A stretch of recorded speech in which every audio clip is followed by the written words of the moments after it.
Promised Land. Paradoxically, the geographical situation of the young Hebrew state is extremely precarious. A narrow belt of land opens in the south into the Negev desert. 8,475 square miles, the equivalent of 3 French departments or a small American state, are caught between the sea and a hostile environment. The vast desert plains which once formed a natural window towards the Orient are now a string of fortified borders.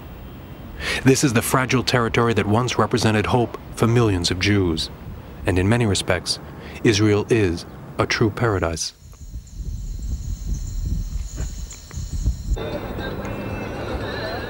Unlike its Arab neighbors such as Lebanon to the north, Israel is a country of contrasting geographies, divided into 4 regions.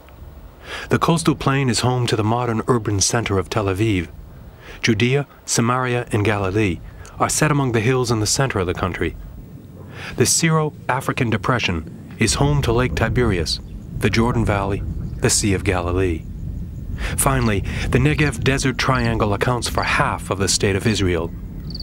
The Mediterranean climate has generally 2 distinct seasons, a hot, dry summer and a wet, mild winter.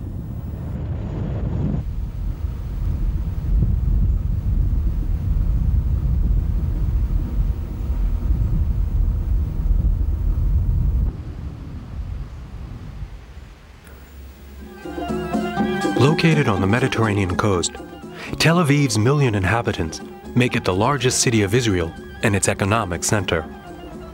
This young city, born of the union of the ancient city of Jaffa and its old suburb Tel Aviv, was founded in 1909. Built entirely in this century, Tel Aviv has very few historical sites. Its elegant shopping streets, grand hotels, beaches, and many cafes and animated nightclubs make it a most pleasant holiday resort. At the beginning of the century, the territory of the newly founded city was made up only of sandy hills and desert.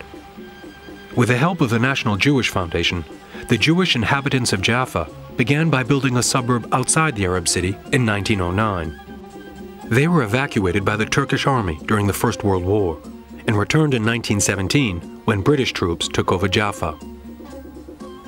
The arrival of European Jews provoked a construction boom that has continued almost without interruption until today. Tel Aviv achieved autonomy in 1934, and in 1948, it was Jaffa's turn to be administratively absorbed by its old suburb. Nowadays, Tel Aviv and its ancient suburb of Jaffa are home to more than 1/3 of the working population of Israel.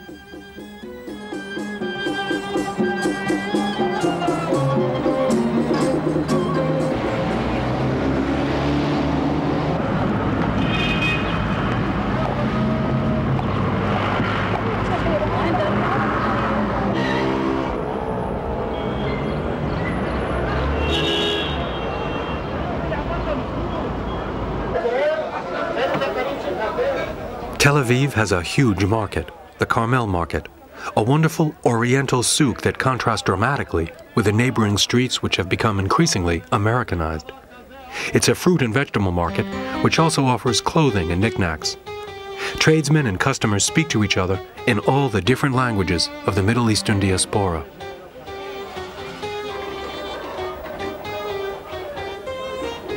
In Israel, agriculture employs 71,000 people, or 4.2% of the working population.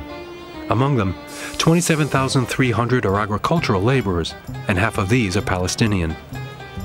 Thanks to modern agricultural technology, Israeli is self-sufficient in fruit and vegetables. Moreover, agricultural exports constitute a welcome contribution to the Israeli economy, even if the closing of Arab borders has meant that markets for Israeli products must be sought outside the region. 1.5 million tons, 1/3 of the citrus fruit production, is exported each year. 75% of the avocado production, begun only in 1959, represent 48,000 export tons each year. The flour industry, started in the middle 1970s, brings in $150 million a year and rivals the world leader, the Netherlands. Hebrew and Arabic are the 2